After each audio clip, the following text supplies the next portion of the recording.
Get ready, soap fans, because a massive corporate earthquake and intense family drama are about to rock Genoa City to its absolute core. We lead off today with Billy Abbott, who is uncovering one explosive revelation after another. Billy officially discovers that Sally Spectra accepted a confidential business proposal from Adam Newman, who has been secretly plotting to buy Newman Media right behind Victor's back. While Billy initially disapproves of Adam getting involved, he chooses to trust Sally's sharp leadership at Spectra Charles and Baxter decision. But that's not all. Sally helps him uncover Billy gets his hands on a major high-stakes secret that Jill Abbott has been desperate to hide. Suspecting there was the much deeper hidden reason he lost Chancellor in the first place, Billy goes on a relentless hunt for the full truth. Word is that Jill could be hiding serious health struggles or the real story behind his fall from grace. Once this shocking secret blows wide open, Billy becomes wildly obsessed with reclaiming Chancellor, putting him straight on a brutal collision course with Kane Ashby. As Billy readies his war paint, Kane makes a difficult deal to reshape the Chancellor battle, setting the stage for ruthless corporate war alongside Lily Winters, who is caught right in the crossfire. Meanwhile, Victor Newman remains completely in the dark about Adam and Chelsea Lawson's risky Newman Media scheme, meaning if this betrayal comes to light, the mustaches' retaliation will be pure dynamite. Over on the personal front, Devon Winters is still completely consumed by rage over Mariah Copeland's imminent release from the psychiatric facility. Believing Mariah escaped real justice for Dominic's traumatic kidnapping, Devon finds a sympathetic ear in Ashley Abbott. As Ashley validates his deep pain and frustration, Devon's ongoing grudge proves that the scars from Dominic's kidnapping are far from healed, and Mariah is walking straight into a fierce wall of family backlash. What if predictions? What happens next? What if Victor catches Adam in the act? If Victor uncovers Adam's secret play for Newman Media while already distracted by family stress, he might permanently strip Adam of his name and legacy. What if Jill's secret is a terminal diagnosis? If Jill is hiding a severe health crisis, her revelation could completely shatter Billy, turning his aggressive crusade for Chancellor into an emotional mission to honor his mother. What if Devon's rage leads to a dangerous confrontation? If Devon confronts Mariah the second she steps out of treatment, his anger could push Abby to her absolute breaking point. I want to hear from you. Is Billy making a huge mistake going after Chancellor again, or is it time he took back what's his? Should Victor banish Adam for trying to buy Newman Media behind his back? Can Devon ever truly forgive Mariah for what happened with baby Dominic?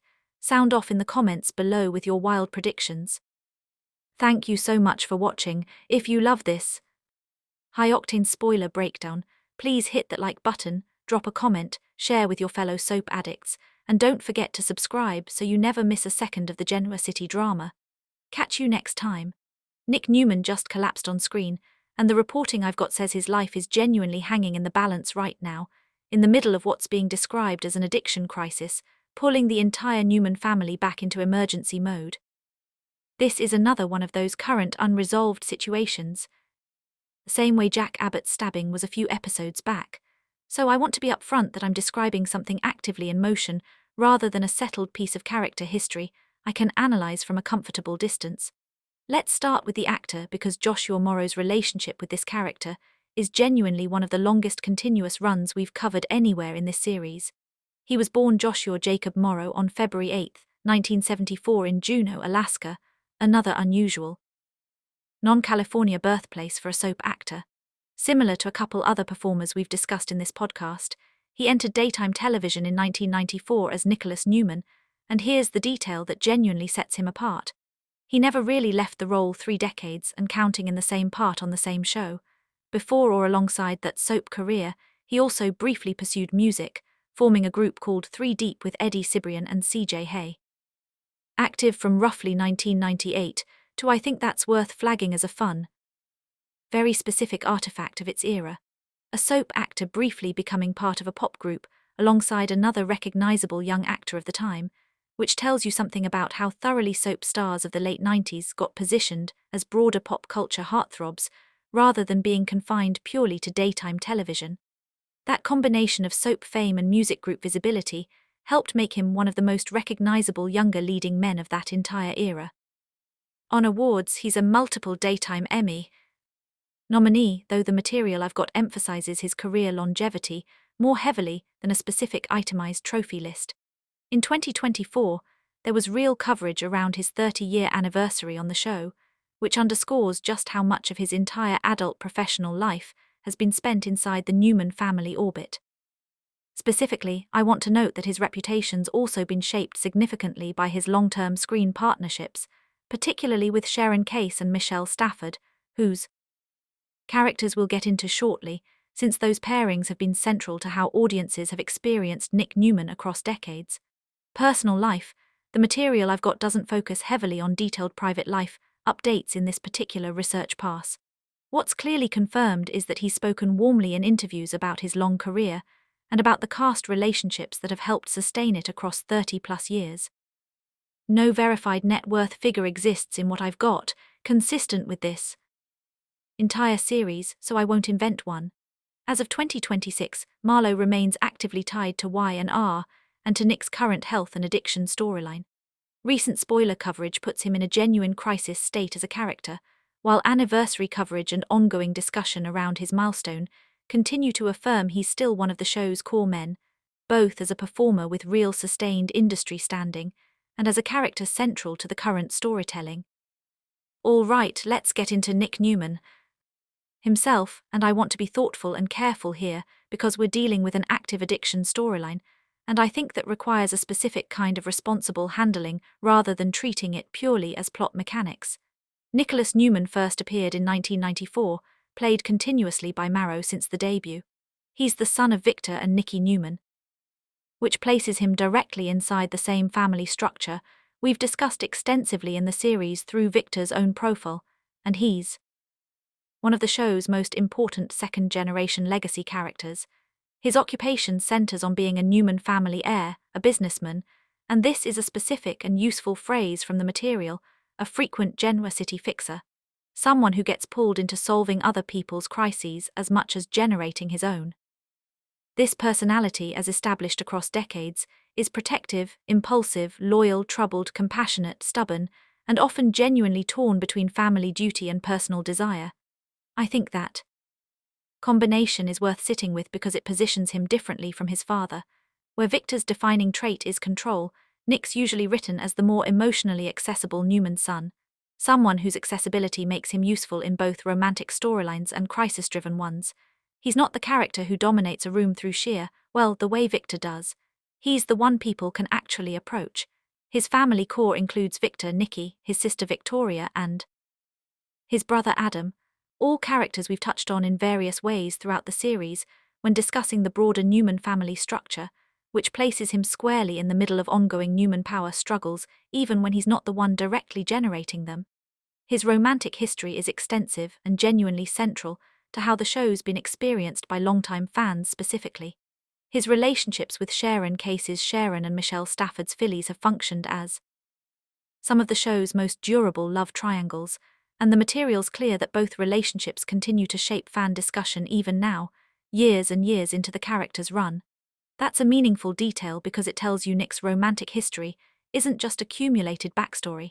It's actively part of the ongoing conversation around this character in a way that keeps generating real audience investment decade after decade.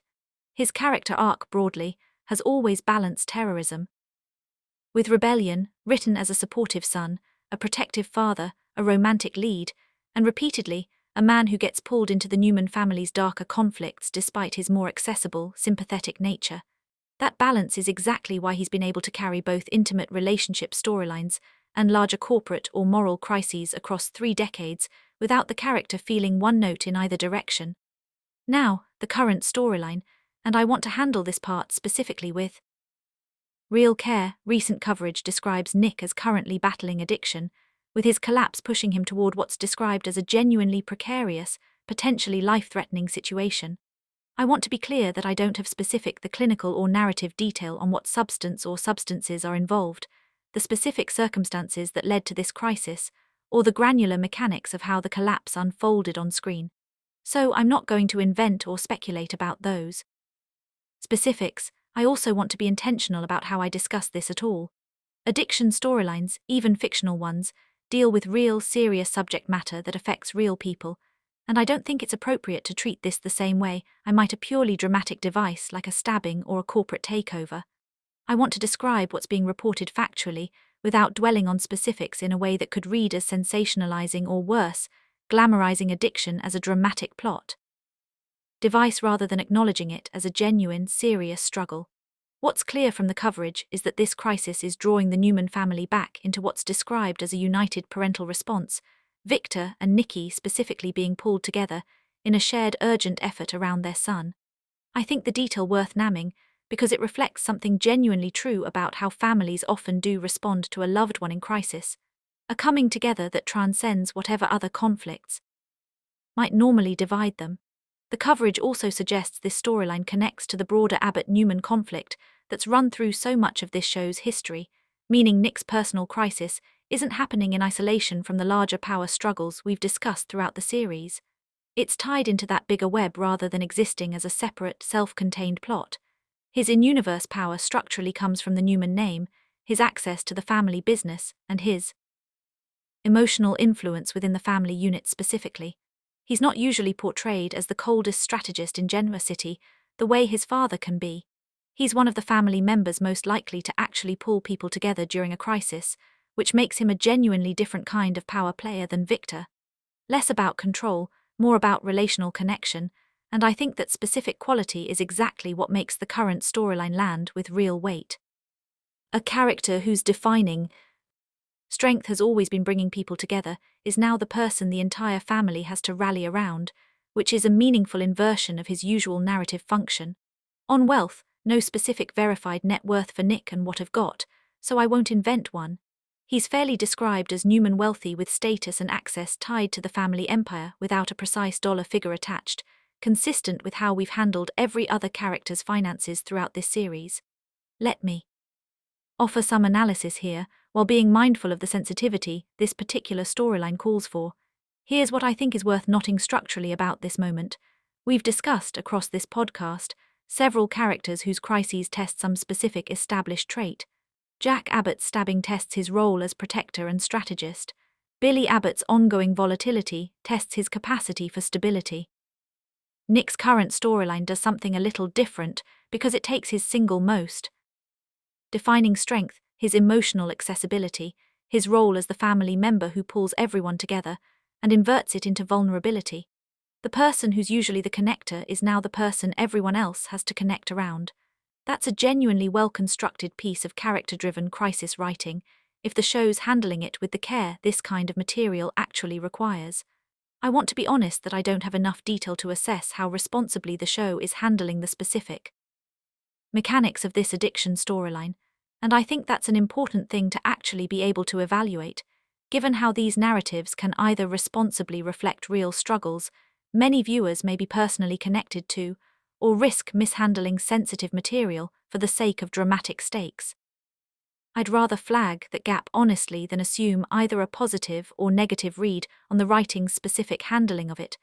What I do think is worth naming is the structural logic of using addiction and collapse as the vehicle to force the Newman family's unity, specifically because it plays against Nick's usual role. A crisis that pulls Victor and Nikki together, even temporarily, around their son's well-being has real emotional potential precisely because it centers something more universally recognizable than corporate warfare or romantic triangles. The fear of losing someone you love to something they may not be able to control alone. Here's my honest verdict. Joshua Morrow has built one of the most genuinely remarkable continuity streaks in daytime television. 3 decades in a single role backed by a distinctive early cross-media moment through his music career, and sustained relevance through some of the show's most enduring romantic pairings. That's a real substantial career regardless of how the current storyline resolves. Nick Newman as a character has always worked because he can function simultaneously as son, father, brother, lover, and crisis center. And the current addiction storyline is structurally a logical extension of that pattern, placing his usual role as family connector under genuine, serious strain. My honest read on where this needs to go. If the show is handling this material with real care, this has the potential to be some of the most meaningful work Morrow's done with this character in years, precisely because it's testing something more personal and more universally resonant than another business rivalry or love triangle. Given that the outcome still genuinely unresolved, I think the responsible thing to